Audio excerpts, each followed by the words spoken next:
70억이나 되는 많은 사람들 가운데 먹지 못해 굶주리는 사람들이 자그만치 4억 5천 명이 된다는 보고를 본 적이 있습니다. 굶주림이라고 하는 건 참 사람을 고통스럽게 하고 힘들게 하고 괴롭게 합니다. 여러분, 그런데 이런 육체적인 굶주림보다 더 무서운 결과를 가져오는 것은 바로 영적인 굶주림입니다. 이 영적인 굶주림이 있게 되면 우리 영혼이 병들게 되고 타락하게 되고 방탕하게 됩니다. 하나님 떠나게 되고 사회에 나가면 신자인지 불신자인지 구분하기 어려운 그런 상박한 영적 상태에 빠지게 돼요. 그래서 예수를 믿어도 기쁨도 감사도 없고 말씀 순종도 없고 이웃 사랑도 없는, 예수 믿으면서도 미워하고 증오하고 싸우고 분쟁하는, 또 교회는 갈수록 세서가 되고 교회다운 교회를 찾아보기 어려울 만큼 세상을 향하게 되는 것입니다. 그래서 영혼이 굶주림, 이게 얼마나 비참한 결과를 초래하는지 알 수 없습니다. 영혼이 굶주리게 되니까 힘을 잃게 되고 점점 사단의 공격에 여지없이 넘어지게 되고, 영적으로 이렇게 굶주리다 보면 그 영혼이 갈수록 하나님을 떠나게 됩니다. 은혜 가운데 거할 수가 없어요. 그들의 봉사와 예배와 헌신이 그럴듯하지만은 속은 텅텅 비었고 그들은 하나님을 기쁘시게 할 수가 없는 자리에 들어가게 되는 것입니다.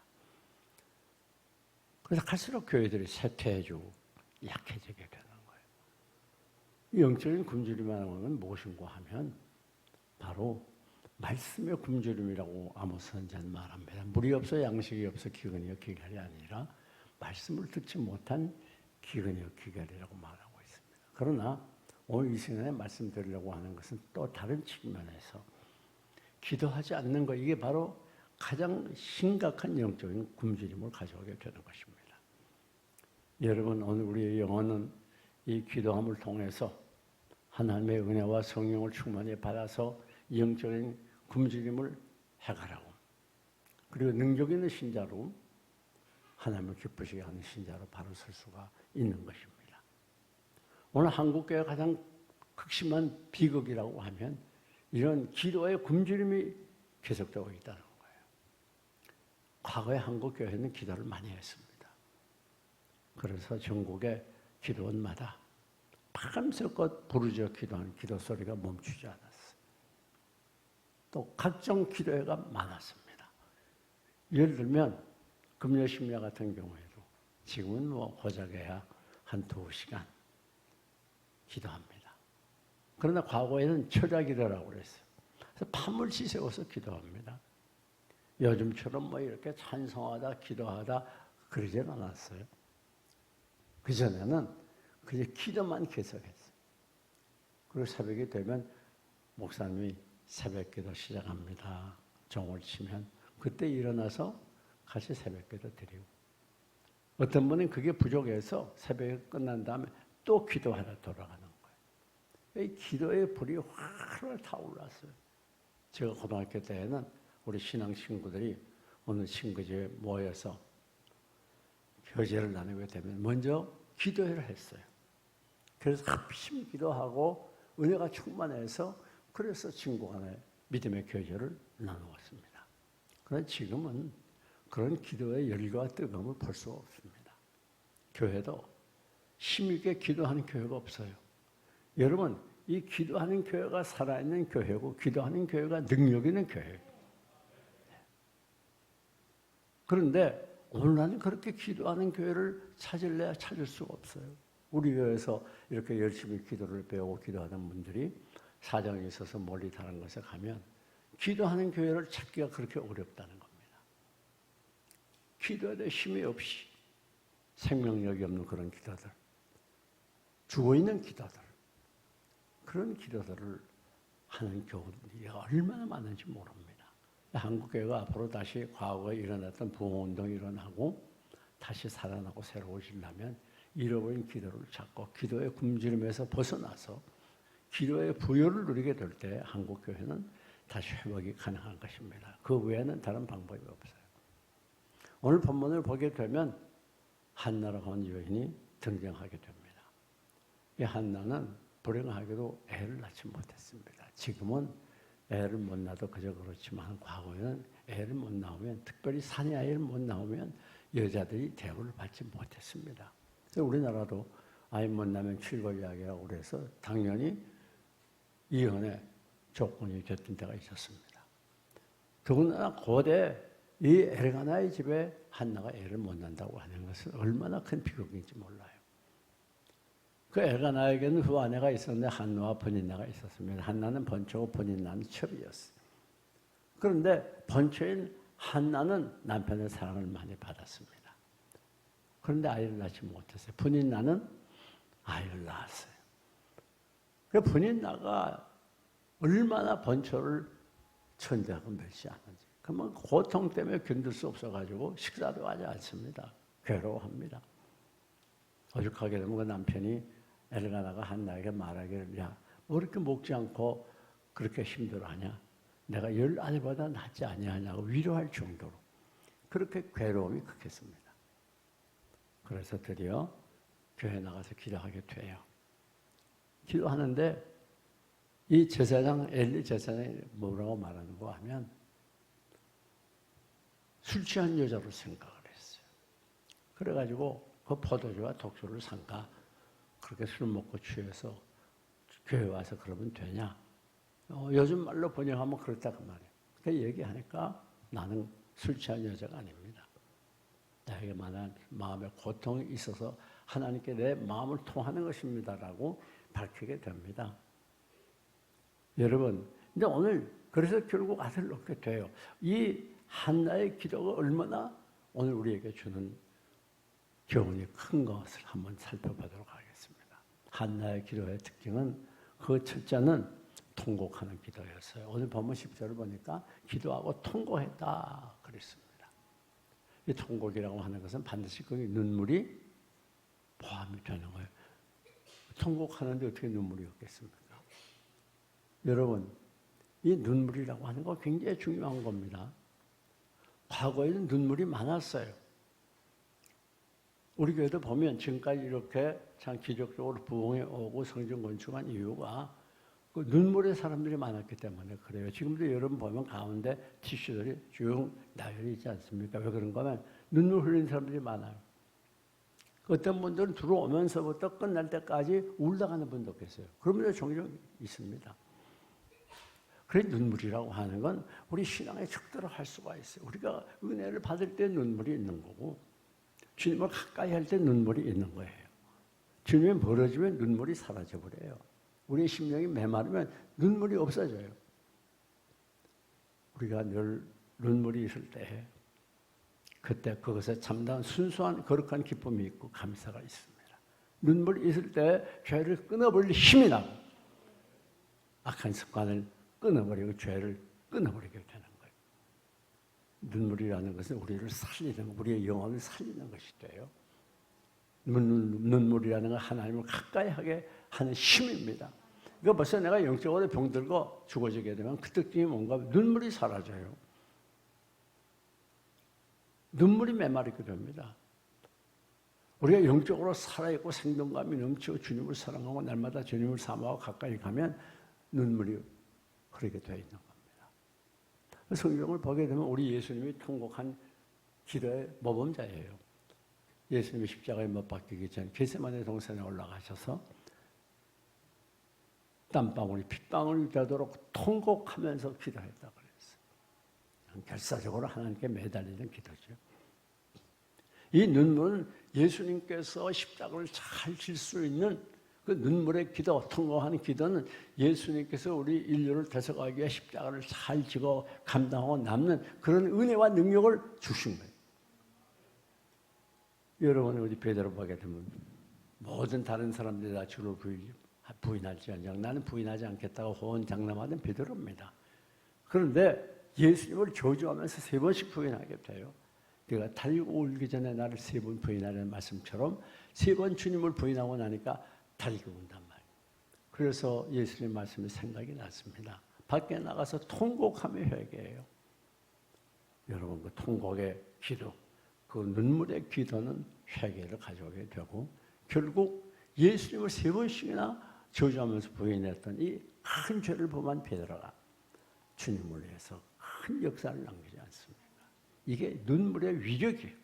이게 눈물의 힘이, 오늘날은 눈물이 메마른 시대가 되었어요. 개인도 눈물이 없고 교회도 눈물이 없어요. 여러분, 특별히 우리가 히스기야 왕을 생각해 볼 수가 있습니다. 히스기야 왕을 역사서를 보게 되면 이스라엘이 경건한 왕이었어요. 하나님을 잘 섬기는 왕이었는데 청천벽력 같은 소식을 듣습니다. 이사야 선지자가 와서 뭐라고 말하냐? 너는 네 집에 유언하라. 네가 죽고 살지 못하리라. 아니 의사들이 그런다고 하면 혹시 희망이 있을지 몰라도 하나님께서 그렇게 말씀하시는데 무슨 희망이 있겠습니까? 이게 끝이죠. 그러나 히스기야는 낙심하지 않고 성전으로 가서 성전 벽을 향해서 간절히 기도하는데 통곡하면서 기도했다. 이 통곡의 기도가 눈물의 기도예요. 하나님 뭐라고 말합니까? 내가 네 기도를 들었고 네 눈물을 보았노라. 뭘 들었어요? 하나님 기도를 다 듣고 계시고 우리의 눈물을 보고 계세요. 그래가지고 15년을 더 생명을 연장시켜 주지 않습니까? 이렇게 눈물의 기도는 우리의 소원을 응답해 주는, 질병을 치유해 주는 무서운 힘이 있는 거예요. 그런가 하면 그 눈물 속에 간절성이 있고 그 눈물 속에 은혜가 있고 그 눈물 속에 하나님을 향한 뜨거운 사랑이 있기 때문에 하나님은 통곡하며 눈물로 기도하는 그 기도를 기뻐하시는 거예요. 여러분, 지금 계속되는 이 독수리 새벽 기도에 눈물의 기도가 되기를 바랍니다. 십자가의 사랑에 대한 감사의 눈물, 십자가의 사랑을 기억하며 내 죄를 회개한 회개의 눈물. 그리고 이제부터는 말씀대로 순종하겠습니다. 결단한 결단의 눈물. 이런 눈물들이 우리에게 있을 때 우리 영혼이 새로워지게 되고 다시 살아나게 되고 힘을 얻게 되는 것입니다. 두 번째, 한나의 기도는 어떤 기도였습니까? 소원하는 기도였어요. 11절 보니까 소원하였다. 소원해서 기도한다는 건 말은 무슨 말인가 하면 어떤 내 기도 제목을 내가 반드시 응답받기를 정말 간절히 원할 때 하나님께 소원하는 거예요. 소역하는 거예요. 하나님 주님께서 응답해 주시면 내가 이렇게 주님께 드리겠습니다. 그 기도가 응답이 때로는 빠릅니다. 그래서 여기 지금 아들을 나에게 주시면 내가 이 아들 평생 여호와께 드리겠습니다. 그래서 결국 집에서 키워서 엄마가 젖을 뗀 다음에 여호와의 성전에 들어가잖아요. 그래서 사무엘이 거기서 평생 말씀을 들으면서 경건하게 살았어요. 나시린으로 자랍니다. 나시린은 포도주나 독주를 마시지 않고 머리털도 자르지 않아요. 어릴 때부터 경건하게 자라게 됩니다.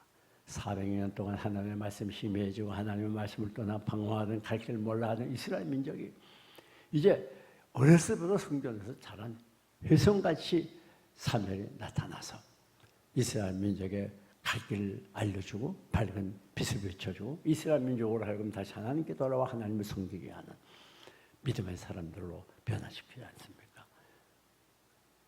어떻게? 이 한나가 눈물로 기도를 소원하면서 기도하였어. 하나님께서 복을 주시되 그 가정에만 복을 주신 게 아니라 그 민족에게도 복을 줬어요. 이 눈물의 기도는 이렇게 큰 역사가 나타나요. 이 소원하는 기도는 이렇게 놀라운 응답이 오게 되는 겁니다. 그 외에 아들 또 여럿을 얻지 않았습니까? 여러분, 하나님께 우리가 기도하면 반드시 응답해 주세요. 하나님은 살아계신 하나님이에요. 하나님을 여러분이 무시하면 안 됩니다. 하나님을 죽은 하나님으로 그렇게 막대하면 안 되는 거예요. 하나님은 거짓말하는 하나님으로 그렇게 생각하면 안 돼요. 악한 일이에요. 그것 왜? 하나님은 살아계신 하나님이에요. 우리에게 약속한 대로 구하면 주신다고 하신 대로 기도 응답에 주시는 하나님이고 신실한 하나님이고 우리 어떤 가진 문제보다도 아무리 큰 문제라도 그것보다 더 크신 하나님, 어떤 문제를 해결해 줄 수 있는 전능하신 하나님, 이런 하나님을 우리가 믿어요. 십자가에 죽어주심으로 우리를 하나님의 자녀로 삼아주시고, 그래서 우리를 사랑하되 어떤 응답도 기도도 응답해 주는 하나님이고, 그런 사랑이 많은 분으로 우리가 100% 믿고 기도하는 거예요. 하나님은 거짓말쟁이로 불신앙하면 안 됩니다. 살아계신 주 나의 참된 소망, 걱정 근심 전혀 없네. 사랑의 주 내가 알 길 인도하니 내 모든 삶의 기쁨을 만하네. 우리는 죽은 하나님께 기도하는 게 아니라 살아계신 하나님께 기도하는 거예요. 거짓말 하나님께 기도하는 게 아니라 약속을 반드시 지키는 신실한 하나님께 기도하는 거예요. 우리는 무능한 하나님께 기도하는 게 아니라 어떤 문제도 해결해 주는, 응답해 주시는 전능하신 하나님께 기도하는 거예요. 그렇기 때문에 여러분이 하나님을 없이 여기면 안 돼요. 하나님이 여러분 앞에 놓고 장난질하는 하나님 아니에요.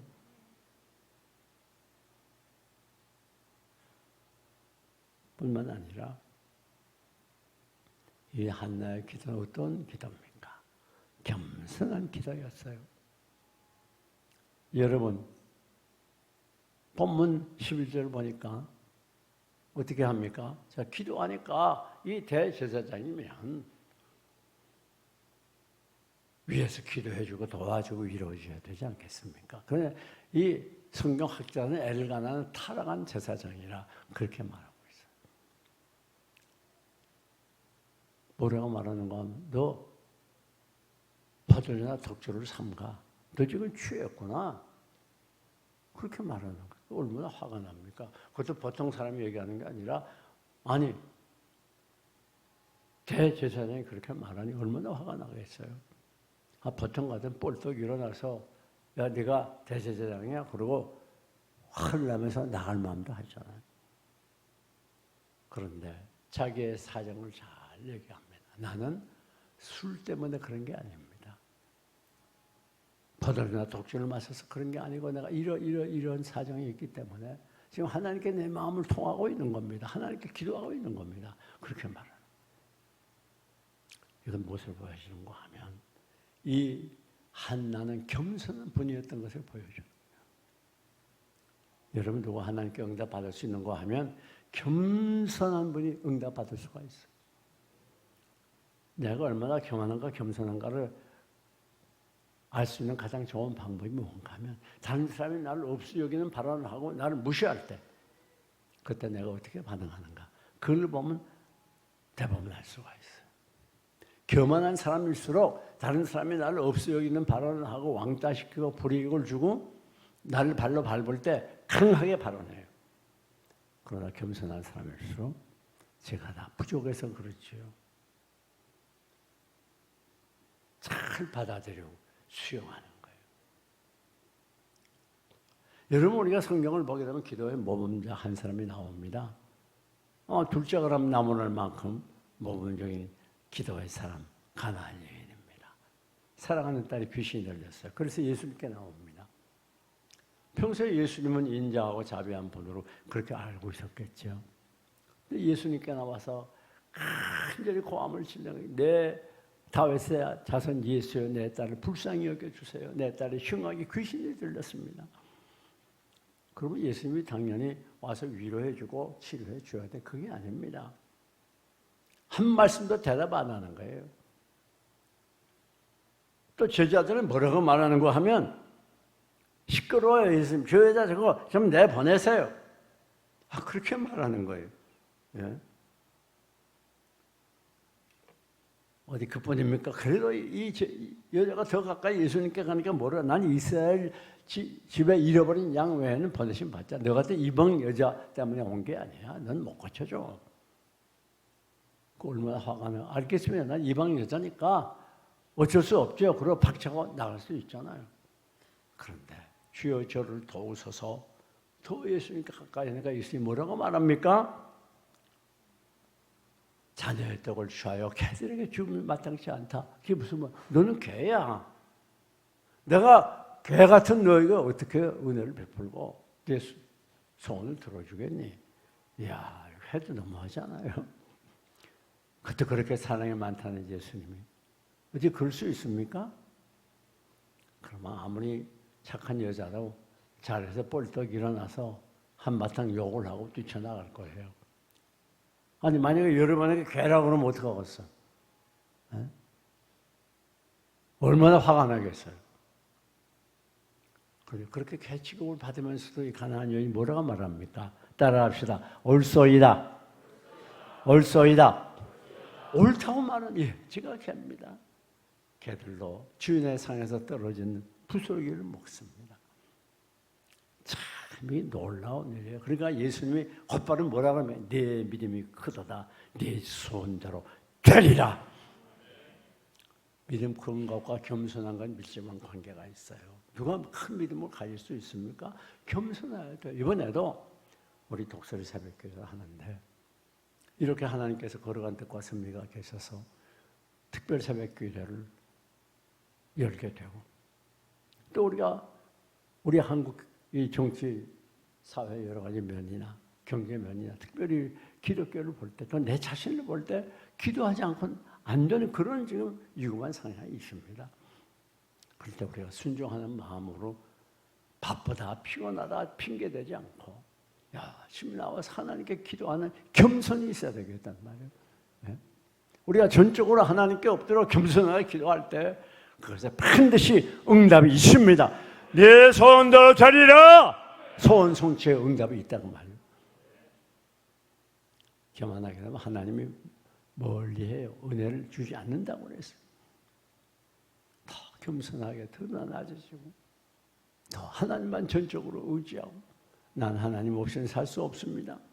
하나님 도와주지 않으면 아무것도 할 수 없는 무력하고 무능한 종입니다. 하나님 나를 불쌍히 여시고 궁유를 베풀어 달라고 하나님께 우리가 열심히 나와서 기도하게 될 때 하나님의 역사는 그것에 나타나게 되는 것입니다.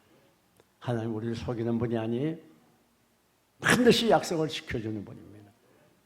뿐만 아니라 이 여인의 기도는 오래 기도했다고 그래서 12절에 보니까 오래 기도했다고. 물론 하나님께서 우리가 짧게 간단하게 기도한다고 해서 응답해 주지 않는 게 아니에요. 또 짧게 기도하는 것은 아무것도 아니에요. 그런 의미가 아닙니다. 그러나 오래 기도하는 것도 매우 중요해요. 만약에 여러분들이 정말 사랑하는 사람들 그가 부부가 됐든 이웃이 됐든 친척이 됐든 형제가 됐든 할 것 없어요.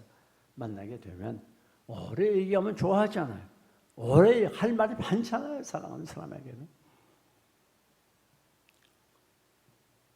여러분 우리가 정말 주님을 사랑하면 주님 앞에 기도하는 게 그게 즐거움이 되고 기쁨이 되는 또 우리 하나님은 우리와 더불어 기도를 통해서 대화하기를 그렇게 원하세요. 우리를 사랑하기 때문에. 하나님이 기도의 자리에 여러분이 같이 있는 걸 그렇게 기뻐하시고 즐거워하시고 기다리고 계세요. 오래 기도하는 건 아무나 하는 게 아닙니다. 기도 훈련을 받아야 돼요. 하나님을 사랑해야 돼요. 뜨거운 은혜를 체험해야 돼요. 주님을 만나야 돼요. 사랑하는 여러분, 밤새 기도하던 그 많은 교인들이 지금은 기도하지 않는 사람들이 많아요. 세상 재미에 빠져가지고 기도가 지루하고 기도가 답답하고 기도가 재미없어요. 왜? 은혜가 떨어져서 그래요. 은혜 받을수록 주님을 사랑할수록 기도가 더 깊어지고 더 길어지고 더 은혜롭게 되는 거예요. 깊이 기도하다가 주님을 더 뜨겁게 만나고 문제가 해결되고 성령을 조금만 받게 되는 것입니다. 마지막 이 한나의 기도는 믿음의 기도였어요. 자, 여기 보니까 18절에 집으로 돌아가서 얼굴에 수색이 없다, 근심이 없다 그랬어요. 아니, 이 한나가 지금 성전에서 기도하게 될 때 엘리 제사장이 자, 하나님께서 이제 편안히 가. 하나님께서 내 소원을 들어주기를 원한다. 그 말 딱 한마디 했어요. 뭐 안수게 됐다는 말도 없어요. 그런데 그 말 듣고 나는 응답받았어. 그리고 믿음으로서 어떻게 얼굴에 수색이 없어요. 그전에는 막 밥을 안 먹고 막 고통하고 괴로워했는데 이제는 그거 다 없어졌어요. 왜? 기도했으니까 하나님이 응답해 주셔. 믿는 거예요. 그렇습니다. 여러분 이번에도 기대하면서 참석을 하세요. 기대하면서 새벽에 기도하세요. 그럴 때 반드시 응답을 받습니다. 하나님의 약속을 붙드세요. 의심하지 마세요. 새벽에 나와서 기도하고 돌아가서 의심하고 낙망하고 그건 바로 불신앙입니다. 기도한 다음에는 구한 것은 이미 받았다, 이루어졌다, 이런 확고한 믿음으로 매일매일 한 달 동안 하나님께 간절히 부르실 때 이번 한 달은 여러분의 기도가 응답될 뿐 아니라 일생에 지울 수 없는 아름다운 복된 한 장이 분명히 되리라고 믿습니다. 우리 모두 이번에 독수리 새벽기도를 통해서 살아계신 하나님을 만나고 기적을 체험하는 축복의 한 달이 되시기를 주님의 이름으로 축원합니다.